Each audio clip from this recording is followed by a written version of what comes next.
All right, good day, gents, and welcome to another episode of FathersFyre. My name is Jody Sedrick, and every week we get together to explore the joys, the challenges, the triumphs, the sorrows, and yes, the fun of being a dad. And I'm telling you, this weekend is all about fun and challenges, and I'm having a super great weekend because I'm here with my nephew, my super cool favorite nephew, Sedrick. And we are at the I Am Tough ultramarathon race. Every year we come up as a family and we run the aid station. So in the background you may see those pop-up tents. We cook about 70 to 80 Dutch oven pizzas for all the ultramarathon runners. This year, unfortunately, Derek's not running, and I think you have aims of running it someday too, huh? Yeah. Yeah, so this is my nephew, Sedrick. And I've been wanting to get him on the podcast for about a year now because last year, after I Am Tough, we were having a conversation actually at your house. And he said something that just really, really stuck with me. He said there's hard and then there's dad hard, which if you know Derek, that's my brother-in-law, his dad, he is serious about dad hard. Yeah. So when you were thinking about dad hard versus dad hard, what was going through your head? Well, like, sometimes there's just regular hard, like, say I have to move something heavy or feeling a little pressure about my schoolwork or something. But my dad, he would take what I think is hard and then he'd add some extra stuff to it. Like, he wouldn't just be stressed about work. He'd also be worried about this run and he'd be training for it.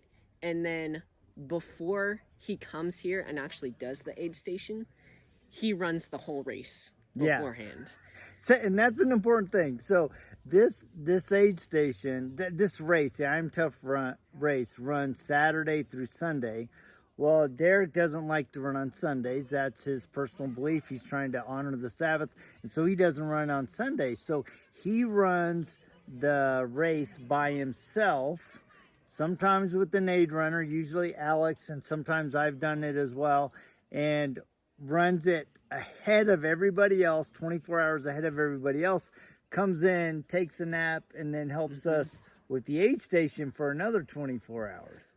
So when you look at your dad, right, because your dad is a pretty amazing guy. He's run multiple 100 marathons, and he has this tenacity, this determination to take on hard things. Yeah.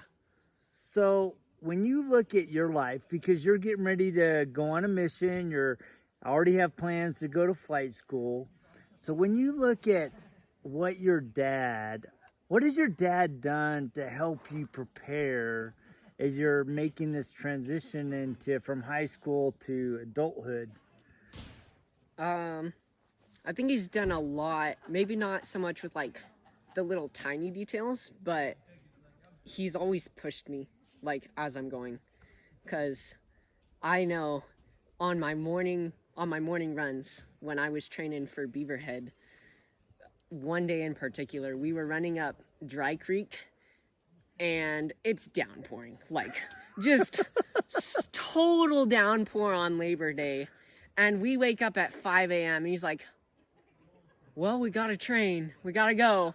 I'm like, I don't want to. So we get in the car and we get out there. We're in our rain jackets, long sleeve shirts, and we head up. And then it's like 5 miles up and my hands just get super cold on the runs and the rain turns to snow. And I'm going and I was just so tired. And I know my dad, he's like, oh, I don't feel so good, but I still got to keep going.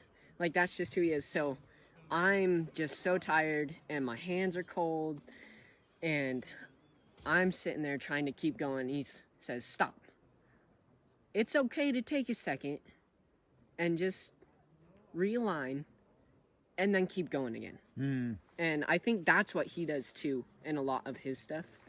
And I haven't just used that there. I've kind of used that in my schoolwork and in like all my life pretty much.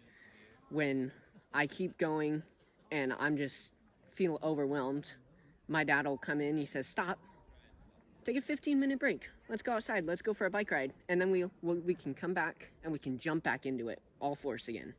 And that really helps a lot.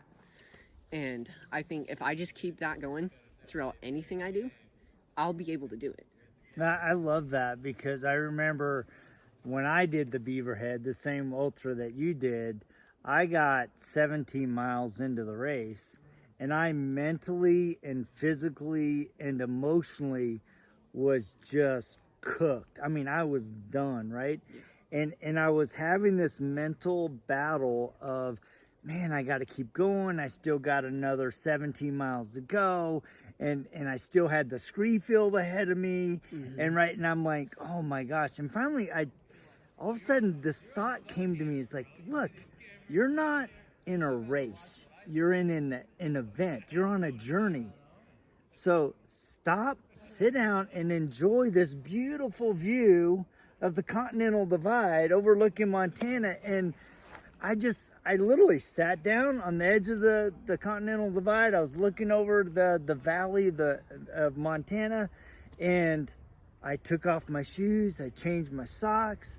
I got some food in me and some water. And right about the time when I was about ready to go, all of a sudden, this other runner, Jake, comes running up, and he passes me, and he goes, whoa, whoa, whoa, Jody, I didn't know you were running this race, right? And so all of a sudden, Jake and I had this great moment and he was running 100, so he passed me, right? I'm like, but it still was this beautiful moment of somebody that was an elite runner that had caught up to me, and he took the time. So all of a sudden, I had somebody cheer me on. I had the wisdom and to take a break. And all of a sudden, the rest of the race was awesome. I felt great the rest of the race. And so taking a moment to realign, to reset, I love that lesson that your dad has taught you, because it really does sustain you through challenging times. Yeah. So having watch your dad do ultramarathons for so many years, right? And come to the aid stations and go to other races and cheer him on and be there when your dad brought him, chicken pot pie and things like that. And now, having done it, what is your perspective of your dad, and what have you learned since doing it yourself? It's hard. First, like, I just think it's so cool that he's able to do that. And for me, one of the hard parts is also not just knowing when to take the break, but when to not take the break like he does. Because sometimes I'll get a bit lazy. I'll be like, oh, I'm so tired, I don't want to walk this.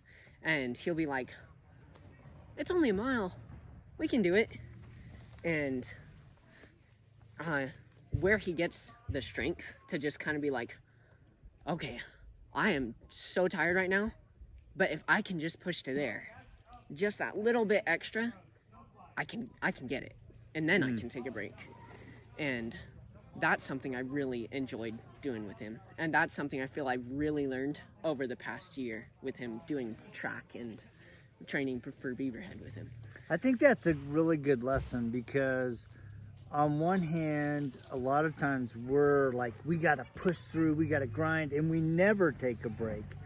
But also, it's easy on those mornings when it's 5 o'clock and it's raining, or you've been on a long endurance trek at school and business with your family as you're working through maybe health challenges. And sometimes you get overwhelmed. But when you step back and go, you know what, if I can just go to that point, yes, right, there's still more in you. And a lot of times we don't achieve success because all of a sudden we give up too soon. We give up right on the precipice of success, right? And I love that you've experienced that with your dad, because knowing when to push and knowing when to rest is a real important skill for anybody. So you know, you're a long way from having kids, right? Well, hopefully. I mean, you got a mission, you got school ahead of you, you got a lot of cool adventures coming up. But as you look back with your experience with your dad, right? What advice would you give other dads, or what have you taken from your dad that you want to put in your life when you eventually are a dad? I think it's that he has showed me all the stuff that he has enjoyed. Not the easy stuff that he has enjoyed, but all of the stuff he has enjoyed. So even from when I was a little kid, he's taken me on backpack trips and camping trips and runs, and he's taught me how to woodwork. I think that's so much fun, and I think if I could bring my future kids to enjoy that stuff with me and to have those adventures all throughout my life, oh my goodness, that'd just be so cool. Yeah.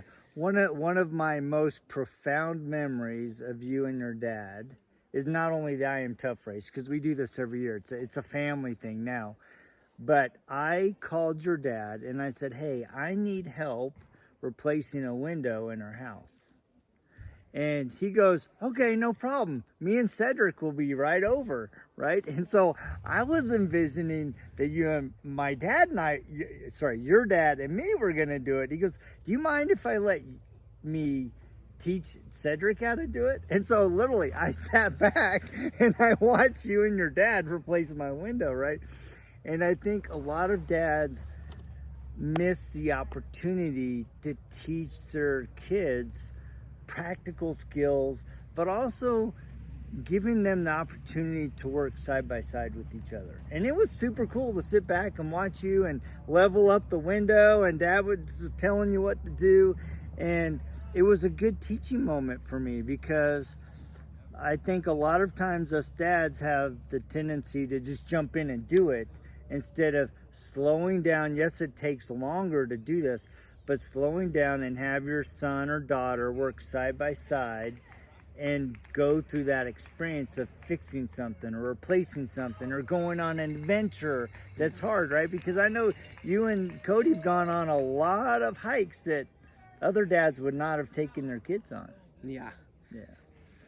So anyway, I want to thank you for taking the time to visit with me. Hopefully you guys have taken something from Sedrick's experience and my experience. You know, as we've had these journeys as a family, had these adventures, and some of them are quite, yeah, we've been out here in the pouring rain. We've been out here in the heat. It's actually, there's fires in Idaho. It's actually not as smoky as I thought it was going to be. But yeah, there's always a challenge to work through. And how you embrace it as an individual, how you embrace it as a family is really key to whether or not you guys are building a bridge of love, a bridge of continuity, a bridge of closeness with your family. And ultimately, that's what it's about. It's about building a family that is unified, that loves each other, that enjoys the adventures, that enjoys the fun, but also leans into each other when the hard times come. So thank you guys for joining me. As you guys know, please remember to like, share, and subscribe. And if you haven't bought my book, you please go out to Amazon or Barnes & Noble. My book's out there. It's Learn to Dance with the Currents of Life When You Feel Like You're Drowning. And as always, we will check you guys same time, same bat channel, just next week. See ya. Cool.